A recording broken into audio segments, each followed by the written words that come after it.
How does Tom stay disciplined, and what do you do when there is a lack of motivation, or you're feeling like you want to throw the towel in? Firstly, I completely agree that a plan is essential. I think if you don't have a plan in place, then you're never going to be able to get everything in. For me, I was pretty glad that summer was over and I could settle into a rhythm again. Mm. And I think in terms of being consistent, and you don't need motivation if it's a habit. So if I've trained for 6 weeks, like twice a day, then when I'm not motivated, it's just what I do. I need to wake up at that time and crack on.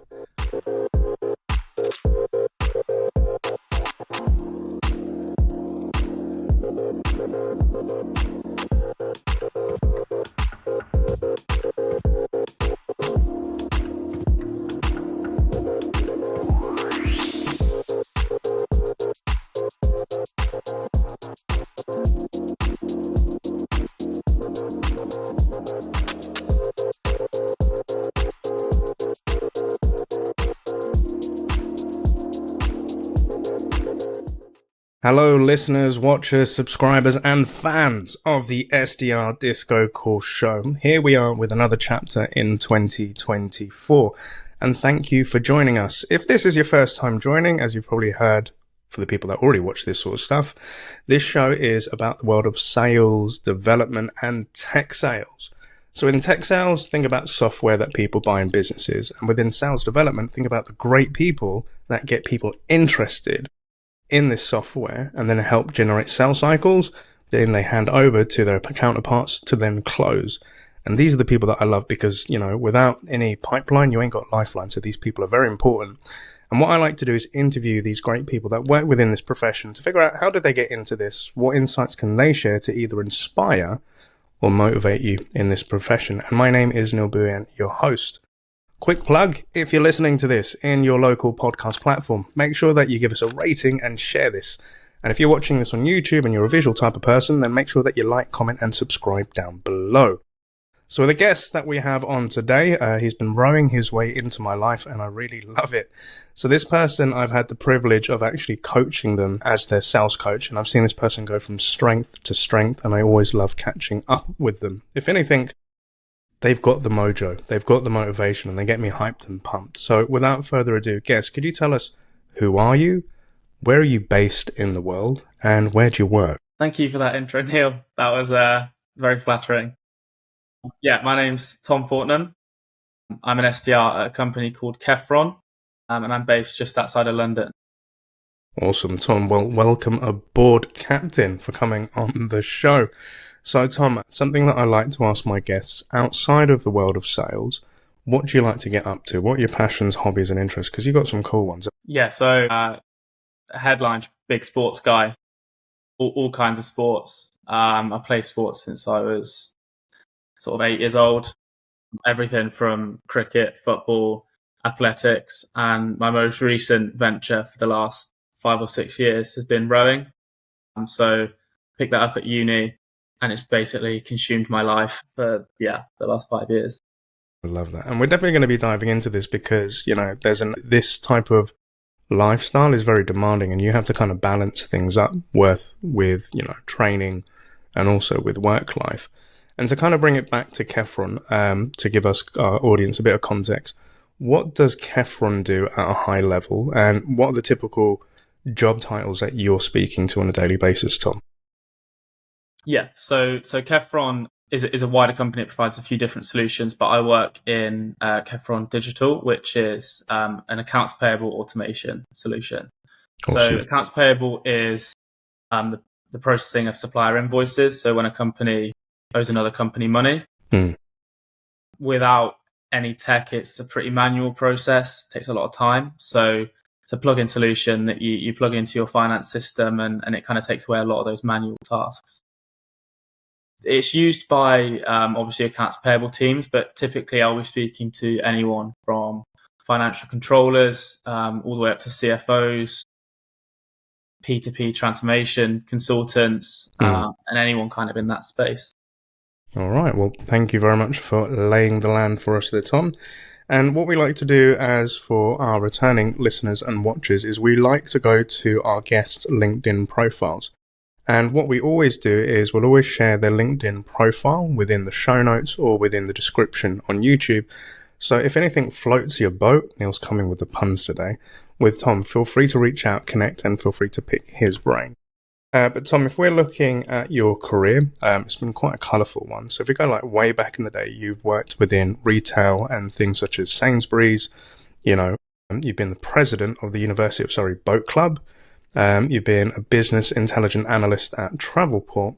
And obviously we've been working together whilst you've been at Kefron for the last 8 months.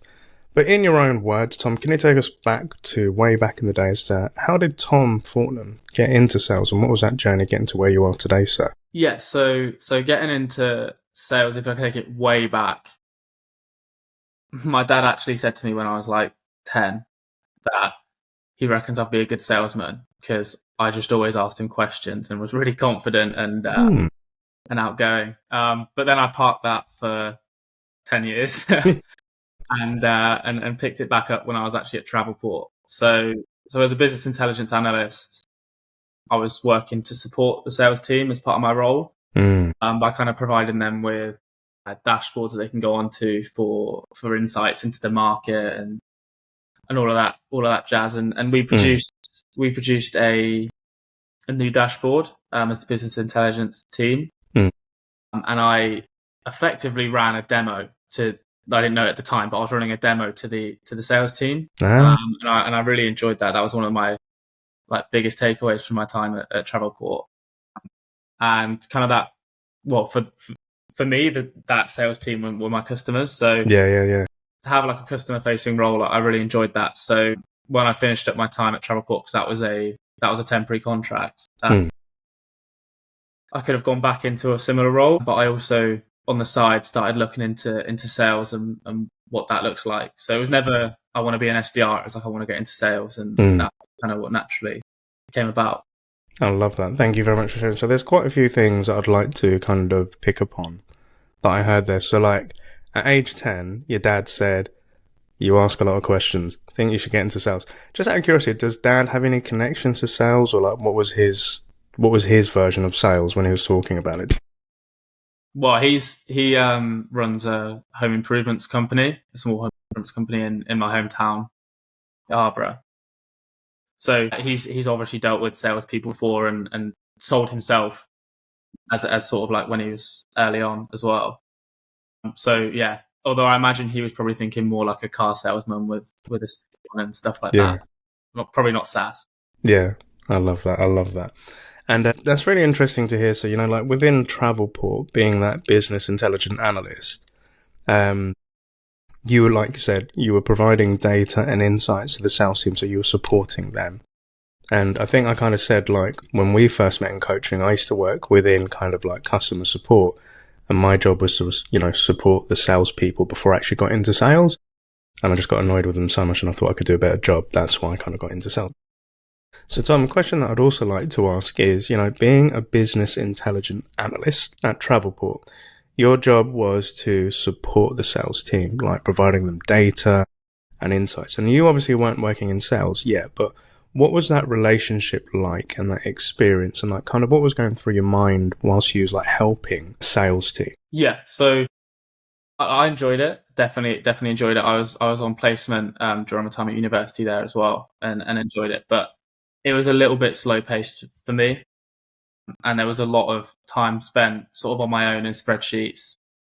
So yeah, again, enjoyed it, but I always thought that it was those human interactions that I enjoyed, and what they were doing and the topics they were discussing when I joined their calls. They excited me more than kind of what I was doing. I love that. And thinking back when I used to work in support in my early career before I joined into sales, I remember being within central London. Holborn is where I was at. I remember sitting in a desk for a company called Estates Gazette, and I remember my boss, Toby Phelps, he was like the head of sales, very well-spoken gentleman, super nice dude. And there was a bank of all these other salespeople that just had this energy, had a little bit of bravado, a little bit of egos within them, but they were confident as hell as to when they were like quoting deals on the phone. And like they would get up on a bank of 8 people, clapping their hands when they got the contract. And I just used to sit there as a sales support guy who used to run reports, dashboards, and all of that stuff, and said, "Wow, they're so cool. They're like famous people to me." Because I wanted to get in sales, but I just didn't have the confidence there. But what was it like watching salespeople, and like what was going through your mind? Because as you said, that looked a bit more interesting compared to what you were doing. But what was going through Tom Fortnum's mind when you were working with them?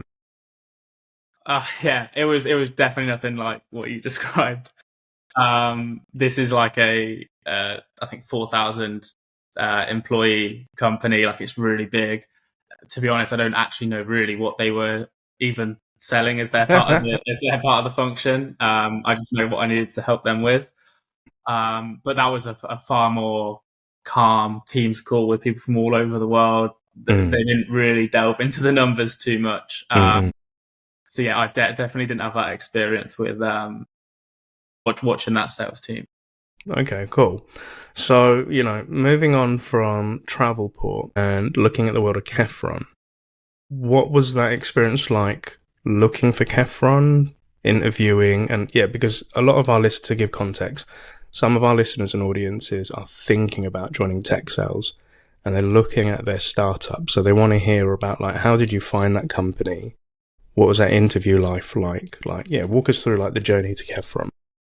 Okay, yeah. So the first interaction I had, any sales interview or any role, was through a company called Knit.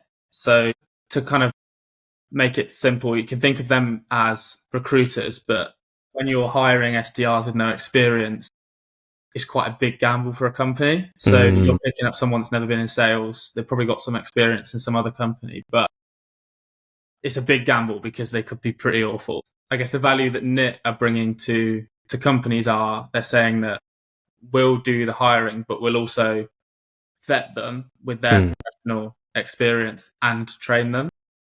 So I applied for Knit to join their program, and they gave me a call, and I forgot who they were. I thought it was like, hi, who? I thought it was probably a business intelligence role or something calling me. And then they started talking about sales, and they did a quick interview on the phone and got me into one of their courses. So after work, 4 or 5 days after work, and spend sort of 90 minutes, 2 hours in a call, and they explain what the SDR role is.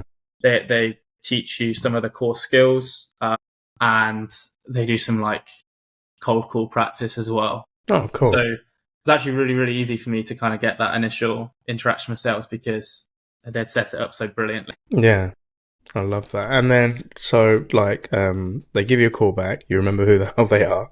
They give you like an insight as to what these sales roles are. They give you some coaching, training, and support towards that role. And then how did it come down to the selection of Kefron, and what was that journey like? Yeah, so finished up with their training, and then what they start to do is put roles in front of you and say, we'd like to put you forward for this. And I think I had 3 in front of me, including Kefron, and made it to final stage for Kefron and another company. And yeah, that was a 3 interview process.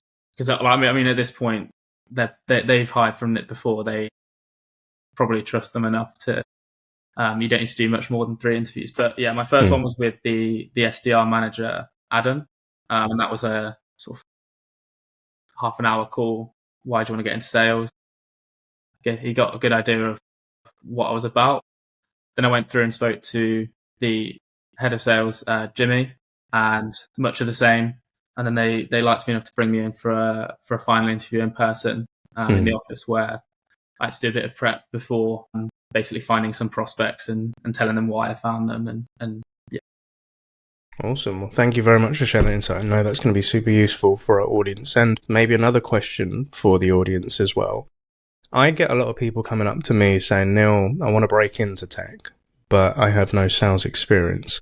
I'm seeing a lot of these influencer people on LinkedIn, and it's a little bit intimidating.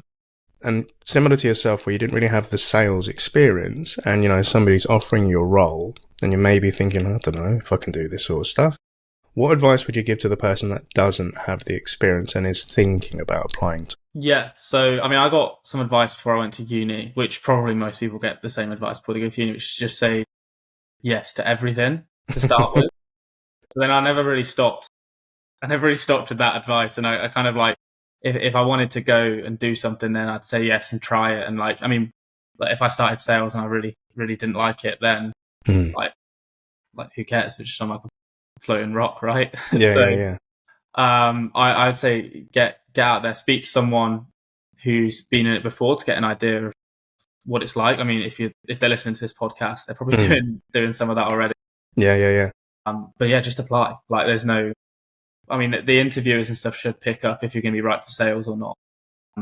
You're not going to get a job if you're not kind of suited to it.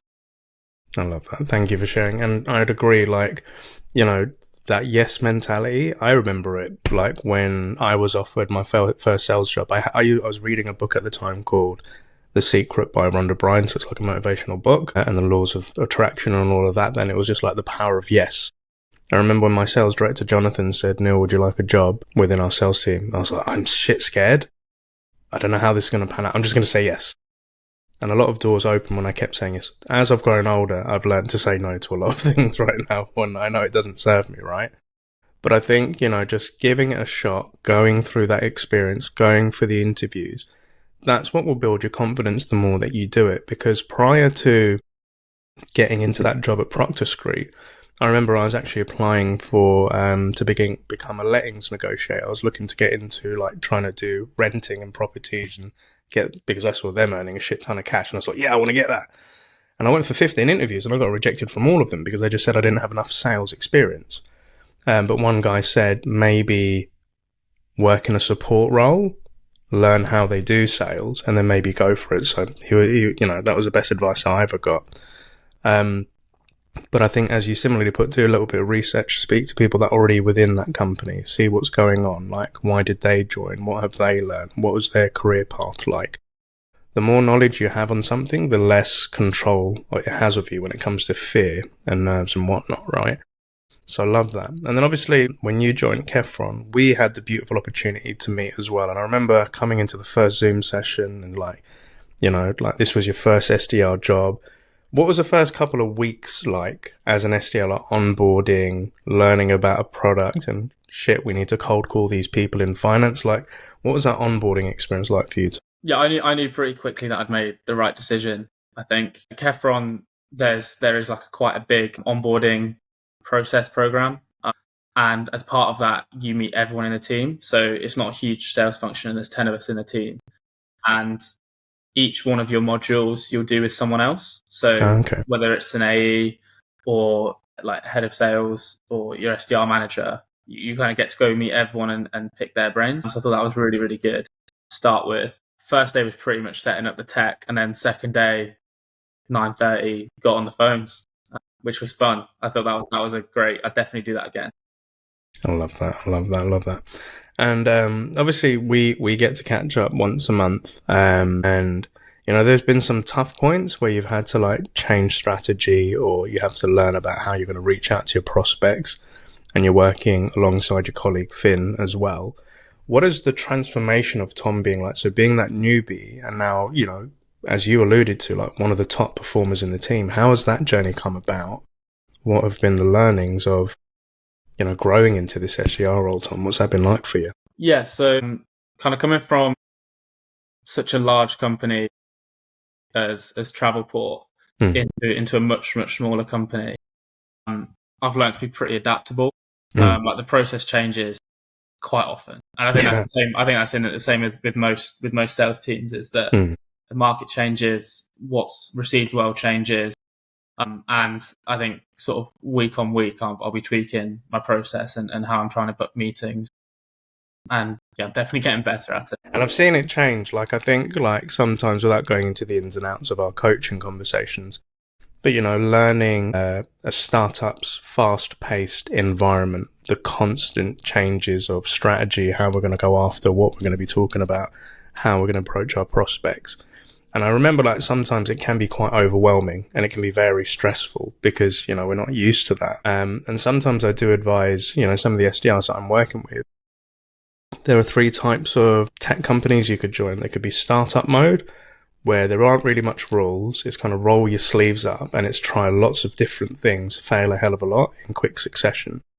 Then you come to a scale up, which is, you know, a bit more structured. There's a bit more processes. There's more definition. And then, you know, you have enterprise ready where, you know, got big logos, everything established and all of that. But Tom, I know it's not for everyone, but when you're coming into that startup space, you're new into this role, shit's changing on a regular and you can lose your head. What advice would you give to that person who's thinking about, I don't know if this is for me, or why is it always changing? Like, I'd like you to give us a bit of an insight as to how crazy it can get, but how you can keep yourself grounded. Yeah, so I think, so Kefron is quite a big startup. It's probably shifting more towards scale up now. That's kind of a transition phase we're going through, which is, again, a reason for a lot of the change. So maybe I'm not like best place to give advice on a proper startup, but I mean, ultimately, try anything and everything because there are no bad ideas. If it doesn't work, then you're in the same position as you were before anyway. I mean, I was prospecting into construction companies and doing really, really targeted prospecting into these companies that I knew had very manual processes and I knew they had pains. And they were so old school that they weren't on LinkedIn. Some of them didn't even have switchboards. Like emails, I didn't know if they were delivering, so I just sent them all letters. Sent them all like 15 to 20 letters out to these companies. So just to confirm, are these handwritten letters or like just like physical letters you're sending them? Is that right? Yeah, physical letters. So I printed off some letters and then I did some handwritten stuff at the bottom, signed it off, wrote my number on. It didn't work at all. I put so much time into it. I'm getting all this information from the companies and sent off these letters and I got nothing back from it. And then, but like, it doesn't matter, does it? Like, I think the team will have appreciated that I was doing something different and working hard to try and book meetings. And it means good experience. I'm 23, so I've not sent that many letters in my life. I love that. But it's cool, like, you know, trying things, thinking outside the box, right? Trying all these different things, failing, whether it works, whether it doesn't. And you're right, with some of I've worked with other SDRs that are working within the same space and industry and construction. It's very traditional. And like you said, these people might not be on LinkedIn. But, you know, we've caught up recently and we heard things are starting to go really well for you. So, like, what techniques are working for you as an SDR when it comes to prospecting, or what tips could you share to people that are, you know, prospecting today on LinkedIn, emails, calls? What's working for you, Tom? Yeah, so with that process that didn't work, what I was doing was finding companies that had a problem and then assuming that they'd want to fix it. Which is a pretty bold assumption for construction companies. They love paper. They love paper-based processes. So I at the minute I'm focusing quite a lot on change events and specifically new job roles. So people that are kind of shifting into a new role, because those are the ones that they're gonna shake it up. Maybe a company's got a new CFO. I can go after the financial controller. Maybe they've been acquired, made some acquisitions.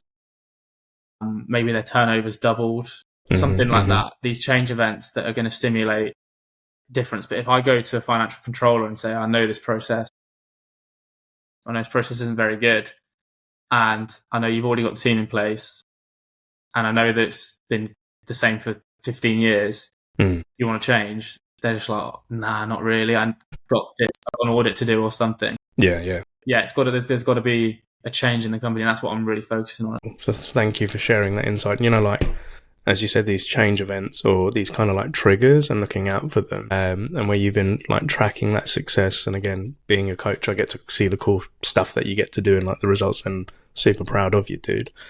So things are going really good at Kefron. You're going really into the well into the role. And now I kind of want to segue a little bit to give a bit more insight into this sports life that you have. So, you know, I've had coaching sessions with you where I've actually seen you at the boat club. I've seen you like after being training and then telling me, Neil, actually, now I have to go training after my SDR job. And I'm like, dude's like a machine. So tell us, what's the story with your sports in your life, how that looks, what you get up to, and then we can dive into it a little bit deeper if that's all right. Yeah, so I row at a club called Molesey Boat Club. It's one of the bigger clubs in the country, and I row on the club scene, so the domestic rowing against other UK clubs. I picked up rowing when I was at uni, so University of Surrey, learnt there as a beginner, and then sort of developed during my 4 years there, and then finished up and joined Molesey now to ultimately try and do as well as I can on the domestic scene. And out of curiosity, what was it about rowing that like piqued your interest, like compared to like other sports? To be honest, it was just the best one at the University of Surrey by a mile. It was the most high performance sport. They were the ones that were winning all the medals on the national stage. None of the other sports could really compete, and ultimately, I wanted to join a sport when I went to uni that was gonna kind of develop me. I did athletics when I was kind of sort of between 16 and 18, and it was fun and I enjoyed it, but I was never in like that high performance environment, and I really wanted to find that. So that's kind of what I love that. Well, like for somebody that I'm only a gym bro, so I don't know too much about high performance, but could you elaborate a little bit? What does high performance mean? And kind of like what other things come around high performance, Tom? Yeah, I'd say the reason I describe it as high performance is because my sole focus when doing the sport is to perform to the highest level that I can. So whether that is making sure I'm getting all of the mileage in and a little bit more, or whether it is kind of reviewing and improving my nutrition, or whether it's doing yoga on a Sunday evening to make myself more flexible and robust. Everything is centered around performing to the highest level to achieve the best results that I can in the long run. I love that. And, tell us a little bit more about how, because like this is a very demanding life with your training that you have to do and dedicate to this whilst balancing an SDR job and learning all of that stuff. Talk us through like your typical training regime, like in the week. What's expected of you and what do you commit to? Yeah. So what I'm ultimately trying to do is win an event called Henley Royal Regatta, which is raced every July and has done for years. And that's kind of the pinnacle of guess, British domestic rowing. In order to do that, you need to do in excess of 130, 140k a week of rowing, and then your S&C and your stretching and stuff around that. So in order to get that in, you need to train twice a day. So typically I'll do Tuesday to Sunday and have Monday off. And that's going to be maybe a 20k row machine session in the morning and then weights in the evening, or 16k on the water with some more high intensity stuff. Yeah, followed by some sort of top up in the evening. But generally it's going to be a get a session in before work, eat as much as you can, get through my day, and then crack on again in the evening. That is impressive and intimidating at the same time, not going to lie. And I can imagine that some of my listeners are like, so he does all of that and he does his SDR job. And the question that you're probably going to get asked is, how do you balance that? What's your response to that, Tom? Yeah, I mean, it's I don't think I'd be able to pick it up. If I'd never done it before, I wouldn't be able to pick it up and do it straight away. It finally tuned and balanced from my time at university, and then slowly over the last sort of year and a half since I graduated. And I definitely got it wrong. Like there's been it's basically trying to balance as much training as you can without burning out.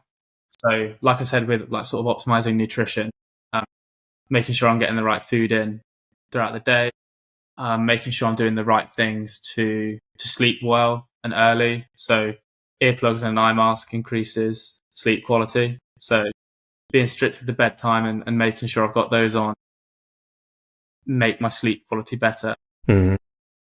Things like that. You just have to be really, really disciplined, because when you're kind of treading that line of burnout so finely, if I'm like, you know what, it's Thursday, I'm going to bin off the weight session. I'll go have a few beers with the lads after work, then all of a sudden when I'm training on Friday morning, I'm absolutely wrecked. I've not had enough sleep, alcohol, my sleep quality.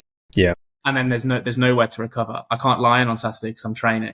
And I need to perform then, and I can't. And then all of a sudden you're ill, and like you have to be really, really careful and disciplined, and get good at saying no to social activity.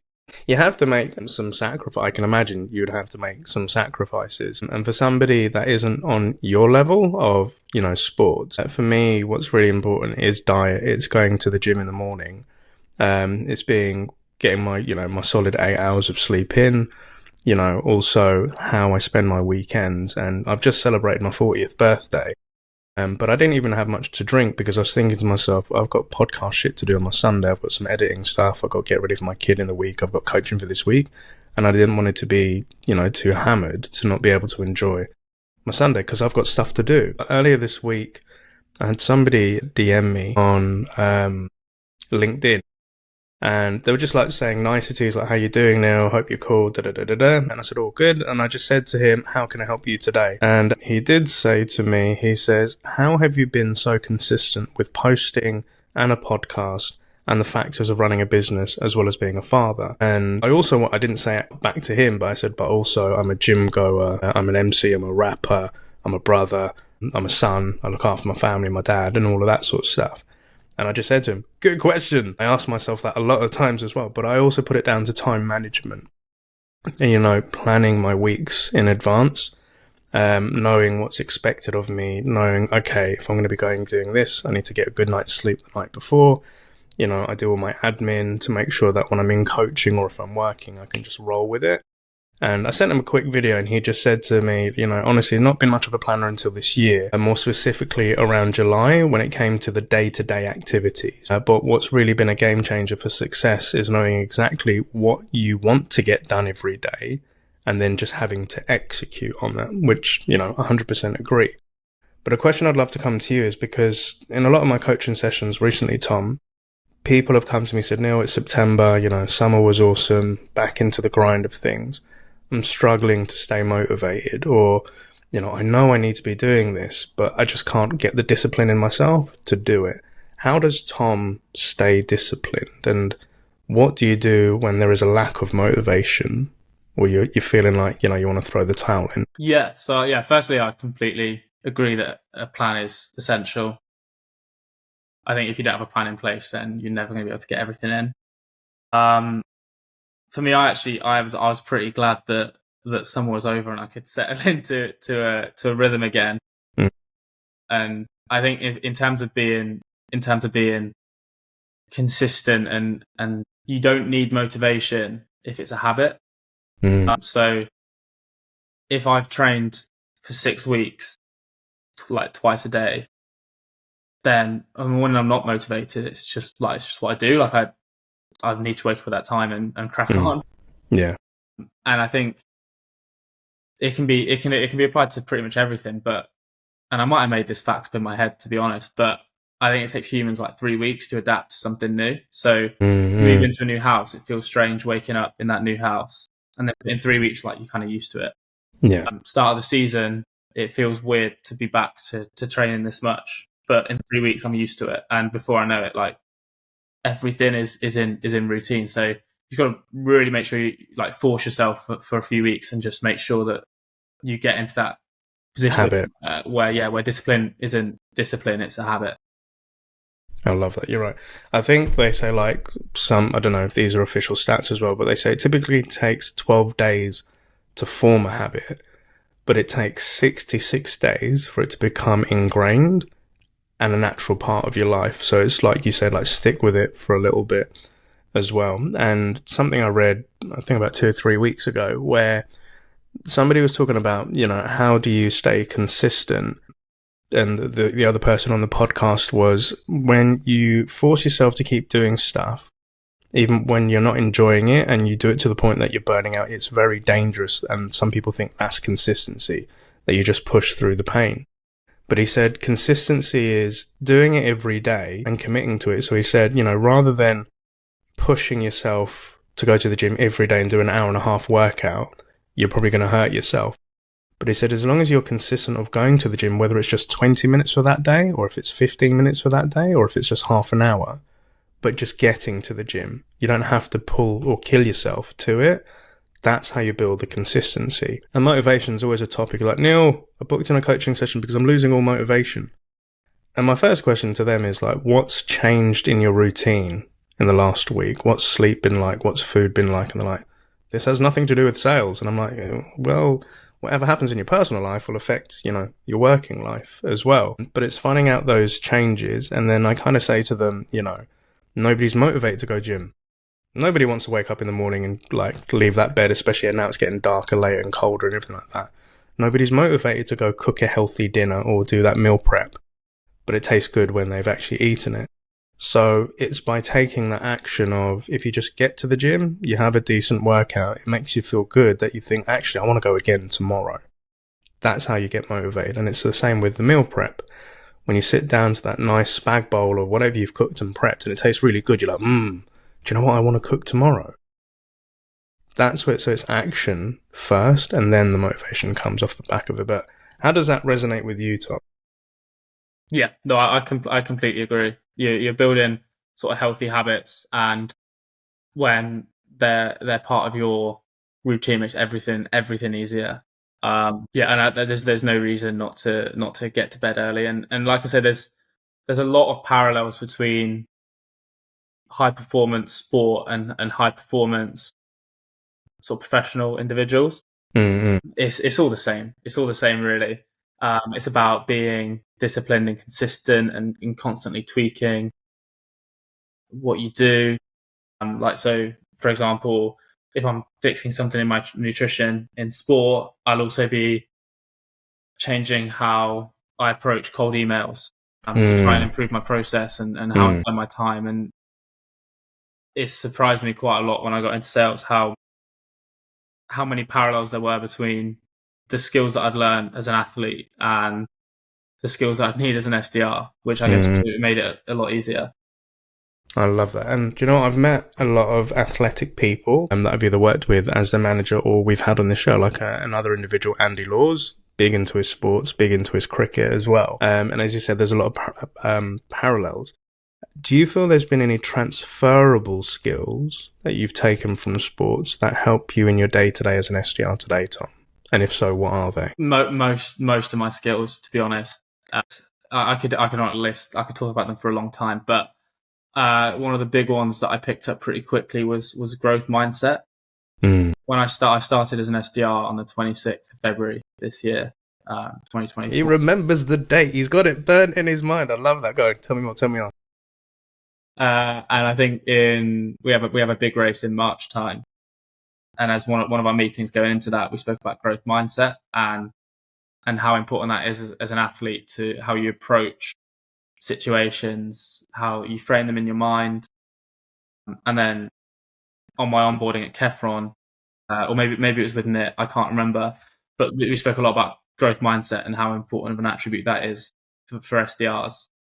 Resilience. I'm pretty used to dealing with bad rejection. News, if I could say no to my mate's birthday party because I got to go training, and then the next week get dropped from the boat that I want to be in. And then at the same time, I could be chatting to a warm lead for ages, and I really need it for target, and I think it's going to be a great opportunity for the company, and then they leave the role or something like that, and or I get told to like fuck off on the phone, and like I was like I'm used to kind of dealing with those issues because I faced them for years as an athlete as well. I love that. Thank you for sharing. And that's another thing that I wanted to pick up on. So, as athletes, there is this want to win, to get those trophies, to get those medals, to have that recognition of really putting in that work. But I could also assume with athletes, there's a hell of a lot of loss because not everybody's going to be number one. Not everybody's going to win the race, etc.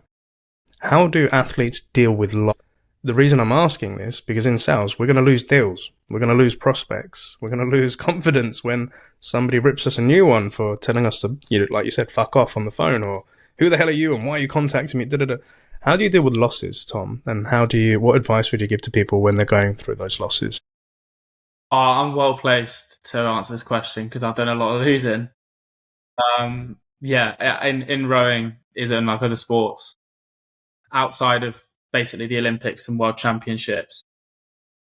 They usually only award a prize to the winner, so there's no silver and bronze medal. So you're a winner or a loser. So pretty much everyone is really used to losing in the sport.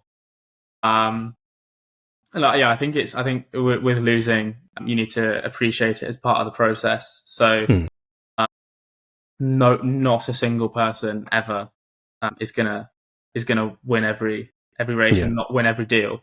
You need to take learnings from it, and I think it's really important to have a really good team around you as well.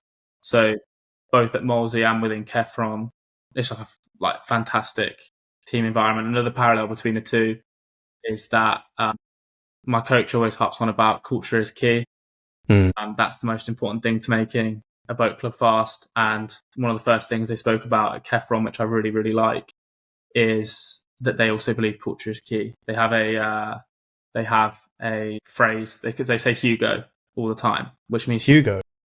Humility, unity, growth, and ownership. And that makes it really easy to accept losses because everyone owns their losses and grows from it.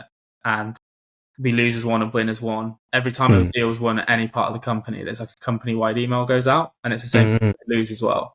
So if we lose an Oppo, that'll go out to the whole company, and everyone, like we win and lose together, and that's exactly the same. Yeah, I love that. We win or lose together, even like if, ops lost, like everybody know. I freaking love that. And I'm really glad that because in my head, as I was hearing you, I was like, yes, what about the team? But you then said, like the team with the rowing and at Kefron, team's really important.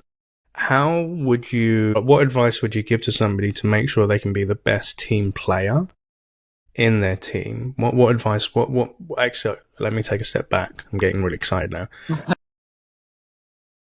What attributes does a good team player have, Tom? Yeah, that's a good question. I think a good place to start would be Hugo. Humility, unity, particularly ownership.